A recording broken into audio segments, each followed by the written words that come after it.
Quando o mundo se cala, o céu começa a falar. Vamos falar de João, o apóstolo mais fiel de Jesus. João estava velho. O tempo havia marcado seu corpo, mas não havia apagado sua fé. Enquanto o mundo avançava, ele era deixado para trás. Não por fraqueza, mas por fidelidade. Foi assim que o império o lançou na ilha de Patmos. Um lugar seco, isolado, cercado por pedras e mar.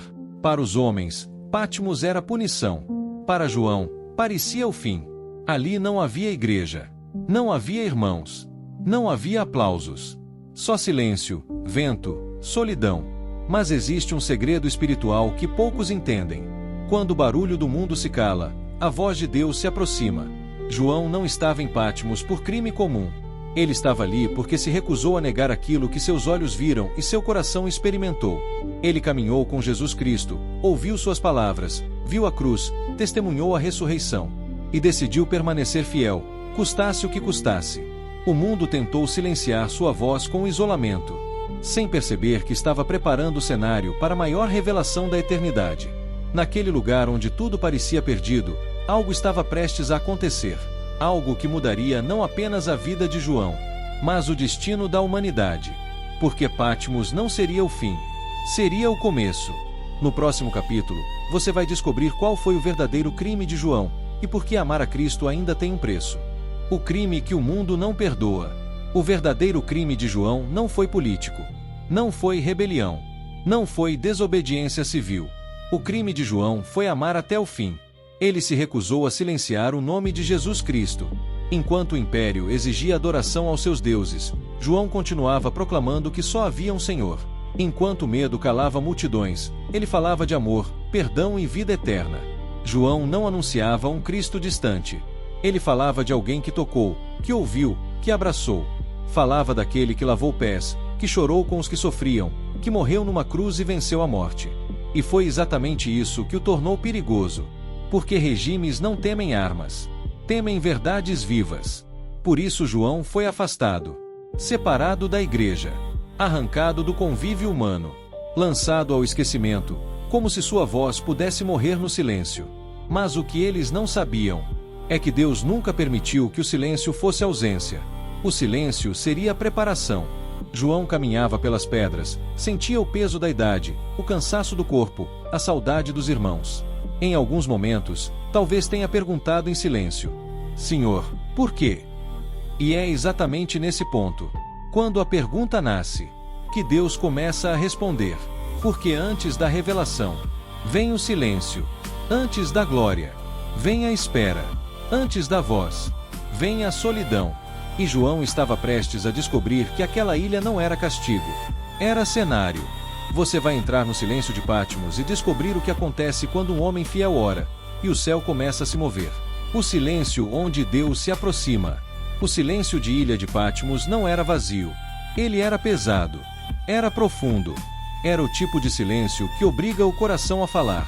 João acordava com o som do mar quebrando nas rochas. O vento atravessava seu corpo cansado. Não havia vozes humanas para confortar. Não havia abraços. Não havia respostas imediatas. Mas havia oração. João orava como quem não tinha mais nada além de Deus. Não orava por libertação imediata. Não orava por vingança. Orava para permanecer fiel. Orava para não deixar o amor esfriar. Em meio à solidão, ele lembrava do olhar de Jesus Cristo. Lembrava da última ceia. Da cruz. Da promessa de que ele estaria presente até o fim dos tempos. Há momentos em que Deus permite o isolamento não para nos ferir, mas para nos despir. Despidos de ruído. Despidos de distrações. Despidos de apoio humano. Porque só quando tudo cala é que conseguimos ouvir o céu. João não sabia, mas cada oração ecoava além da ilha. Cada lágrima era anotada. Cada suspiro era ouvido. E então, em um dia que parecia comum, sem aviso, sem espetáculo humano, o silêncio começou a mudar. Algo invisível se aproximava. O ambiente espiritual se transformava. O coração de João começou a arder. Porque quando um servo fiel persevera na oração, o céu nunca permanece em silêncio por muito tempo. No próximo capítulo, uma voz rompe o silêncio, e nada será como antes. A voz que rompe o silêncio. Naquele dia, nada parecia diferente na ilha de Patmos. O mesmo céu, o mesmo vento, o mesmo mar inquieto. João estava em espírito, em oração profunda, desligado da terra, sensível ao céu. Então aconteceu. Uma voz rasgou o silêncio. Não veio de dentro. Não veio da memória. Veio do alto. Era forte, clara, autoritária, como trombeta ecoando pela eternidade. João estremeceu. Seu coração acelerou. Seu corpo envelhecido sentiu o impacto de algo que não pertencia a este mundo.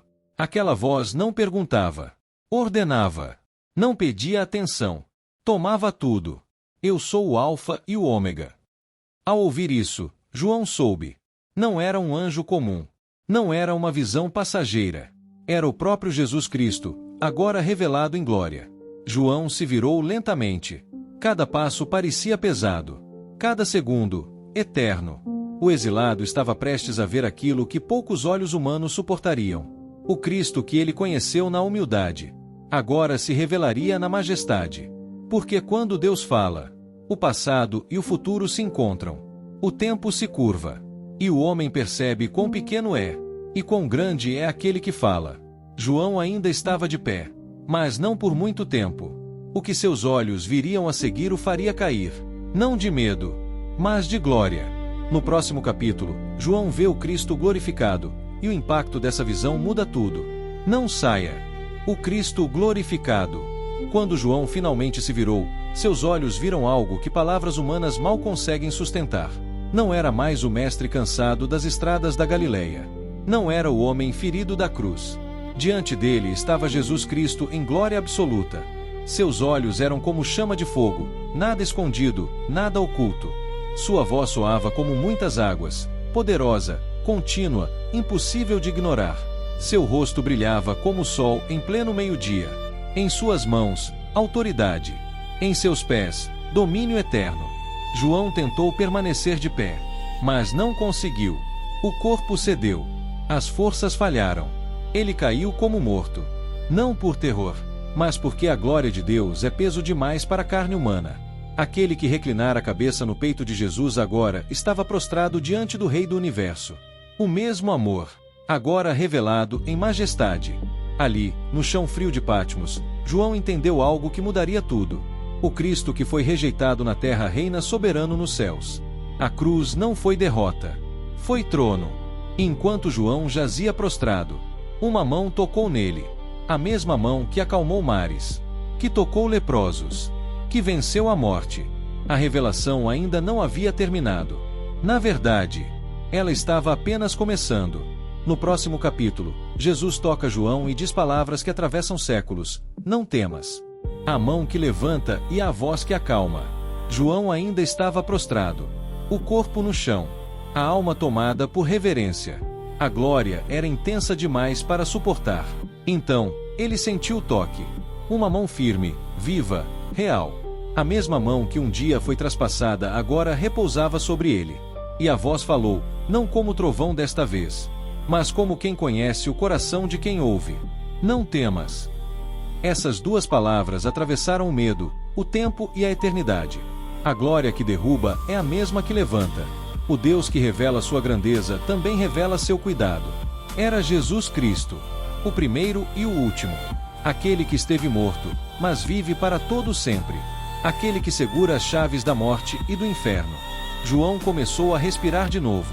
O coração desacelerou. O peso deu lugar à paz. Ele entendeu algo essencial.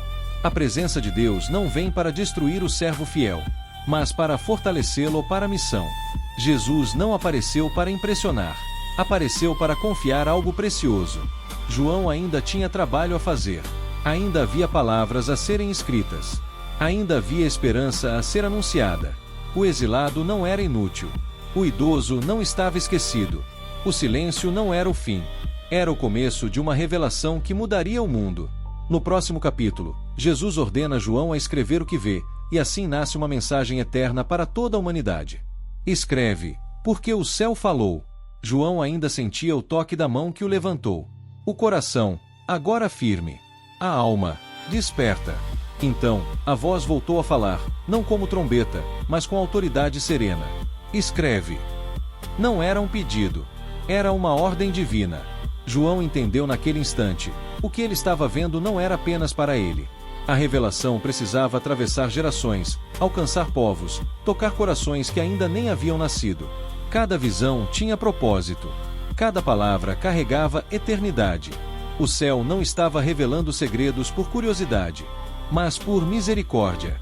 João começou a escrever sobre igrejas feridas, fé provada, amor esfriando e perseverança necessária.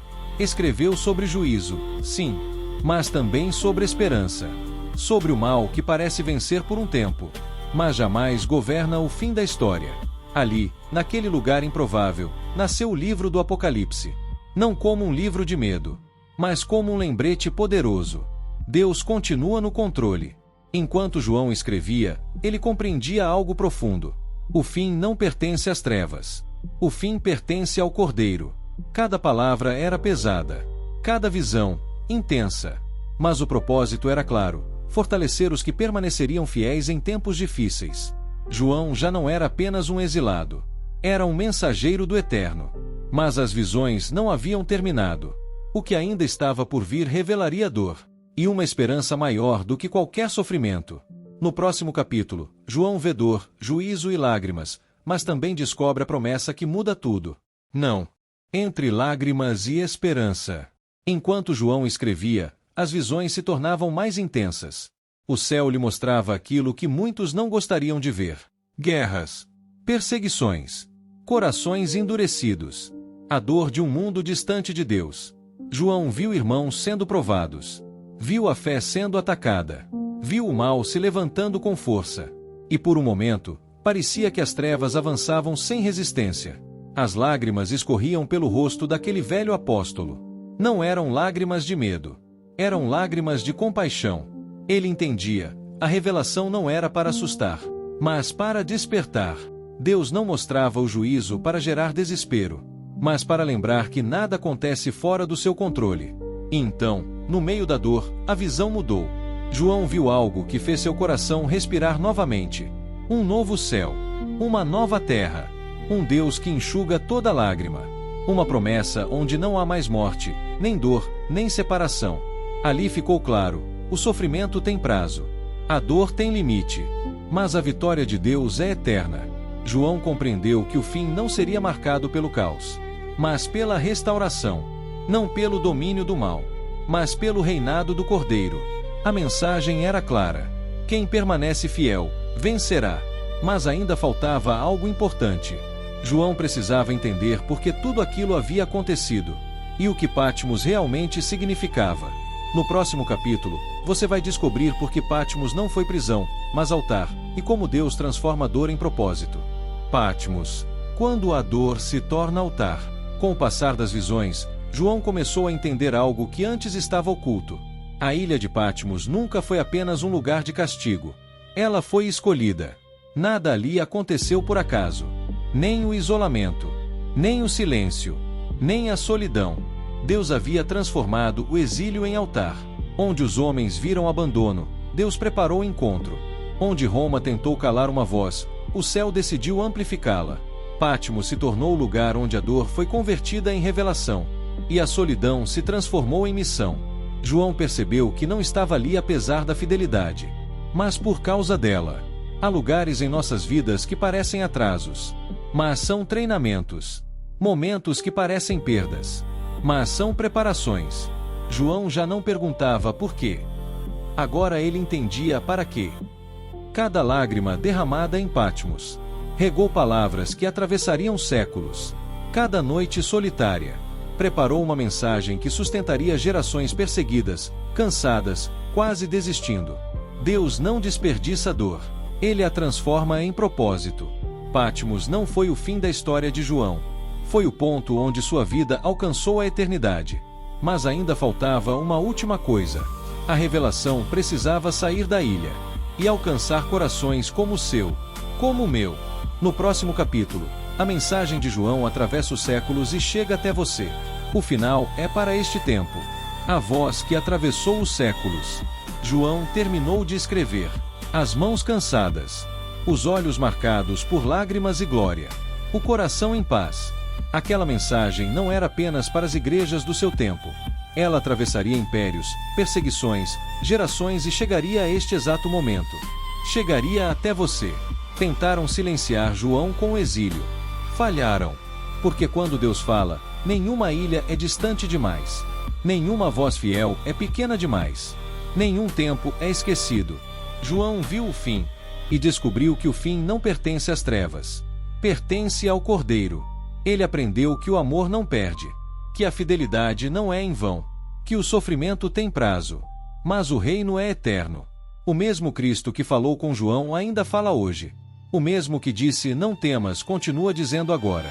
O mesmo que reinava em glória reina neste instante. Jesus Cristo não mudou. O mundo muda. As dores mudam. Mas ele permanece. A pergunta final não é sobre João. É sobre nós. Quando o mundo tentar calar sua fé, você vai permanecer.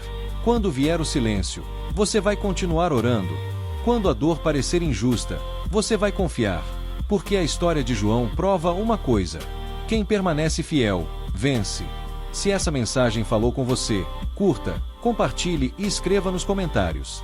Eu permanecerei fiel até o fim. Que esta não seja apenas uma história ouvida, mas uma fé vivida.